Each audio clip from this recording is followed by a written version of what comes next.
Hello. Hello guys. This is Richard Ogachi.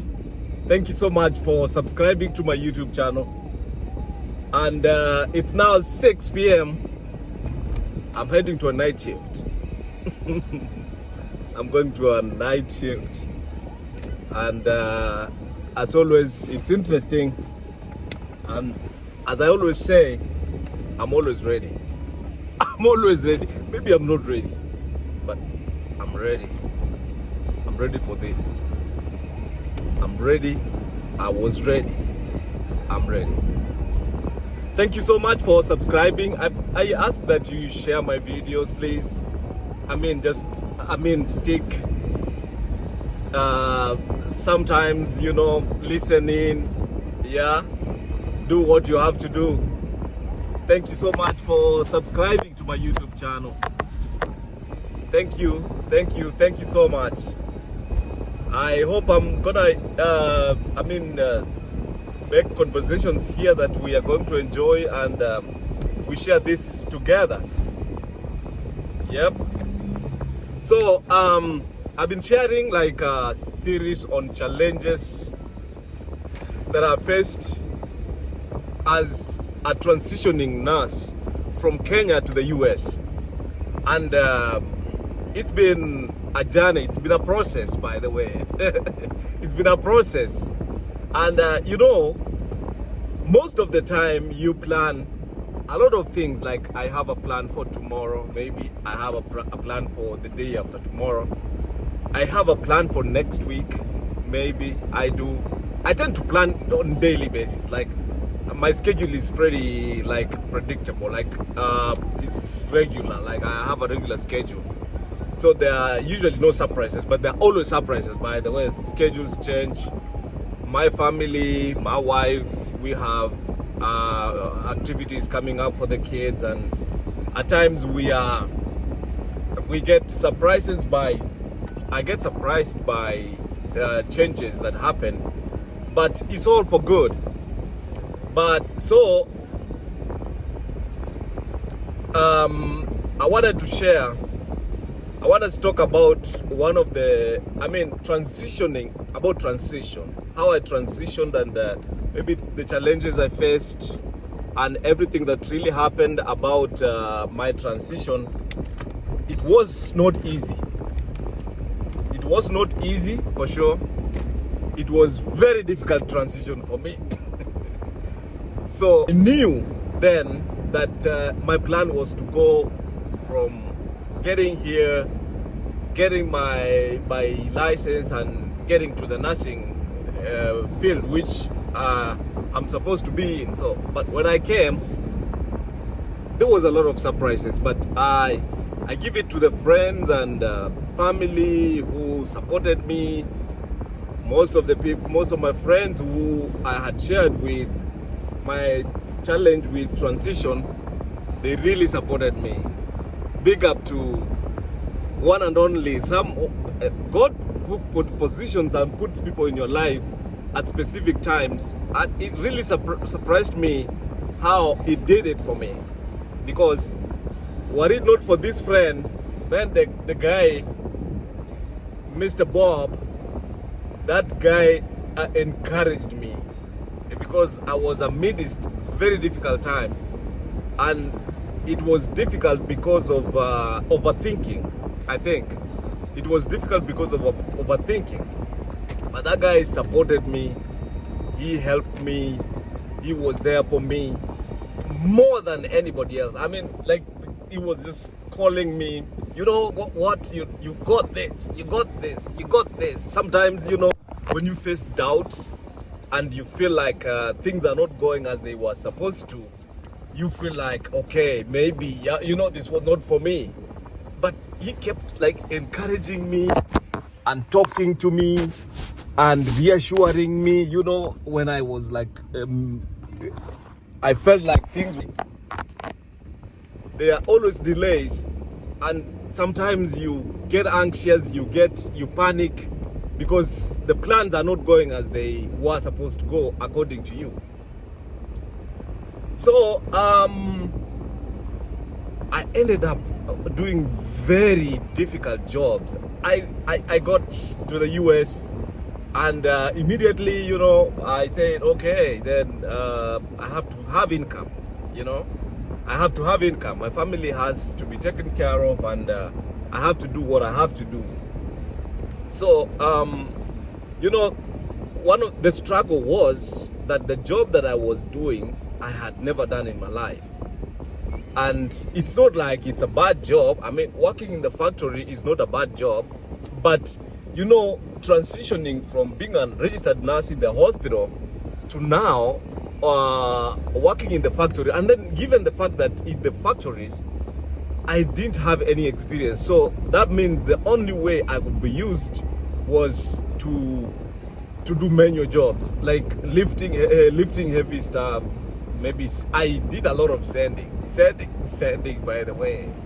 I really did a lot of sanding, my friend. I sanded legs, you know. I sanded chairs. I sanded tabletops. And just like Michelangelo says, that when you are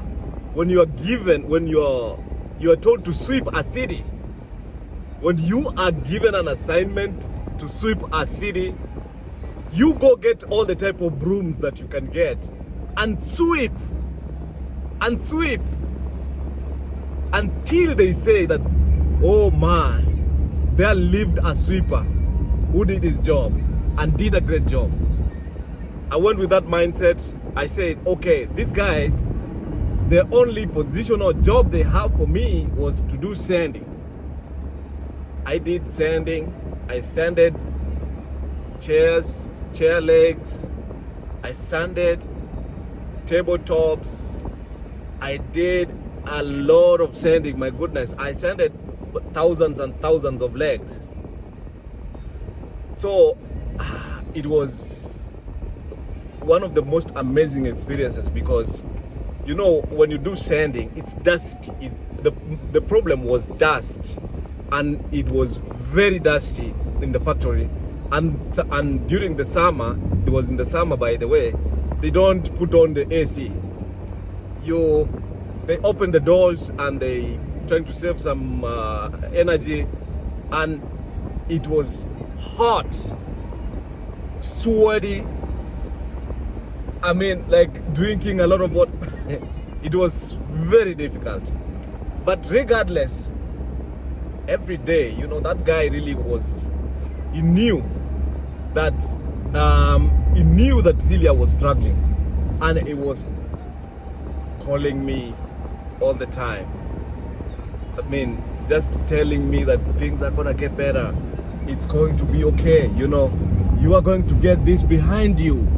You are gonna get everything together, you know. It's only it's only a short time before things can get aligned, you know. That guy encouraged me. I kept going every day, long shifts, again 12 hours. Used to go at 4 in the morning and come back at 4 p.m. You know, it was difficult. I struggled with that, but you know what? When I went there, I had that mindset. I did the sanding, and I know that those guys that I worked for, they know and they live to say that I was actually referring myself as an international sander. Like I was telling some of the staff there that I was being consulted. I was being consulted on sanding, like I was a sanding consultant. I did a good job. I did a good job. And I hope, and that was my very first job in the US. And I know that it made me get some income. I made some income, and provided for my family. And it was difficult that time, but you know, it was worth it. I did a good job, and I know I keep in touch with the owners of the business, and they are doing a great job, man. So most of the tables that we were making, they manufacture furniture for restaurants. So when you see the furnitures that are in McDonald's, some of them I send it. I helped put them together. Some of the, most of the chairs you see in Applebee's, some of them when you see them, just know that I was involved in putting them together. They did furniture for all over the country, like we're sending furniture to Texas. When you are in Texas and you see the furnitures that are in McAllister's, just know that Richard had a hand in those. We sent furniture to North Carolina, Raleigh. We sent to Memphis, Tennessee. We sent to Michigan. We sent chairs and tables to almost everywhere in the US. So, but you know, it's only time before everything gets aligned. When you are struggling, when you see there is darkness, when you see there is limbo, things are not adding up, just know at the darkest moment, it's always too dark when it's dawn. It's gonna get behind you. You're gonna conquer. You're gonna win, by the way. Just keep at it. Many times, sometimes more than we think. So one of the major problems when you have delays in life, things are not working as you plan, the issue is you always focus on what other people are doing. You focus to say that, okay, my friends are doing better, my neighbors or whoever you are comparing yourself with is doing great, and apparently you are the only one. You only see yourself as the one who is not winning. But you know, stick at it. You go do it. Do what you have to do again and again. And you know, in the course of time, things will align. Everything will get clear.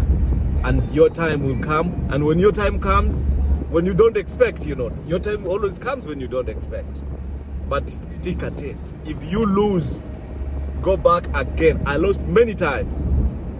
But now, I even don't care about winning anymore, because when you overthink on your success or what you want to achieve, you put too much pressure on yourself until now you get confused even, and you start focusing on other different things. God bless you. Thank you so much, and I'll see you next time. Thank you. Bye bye.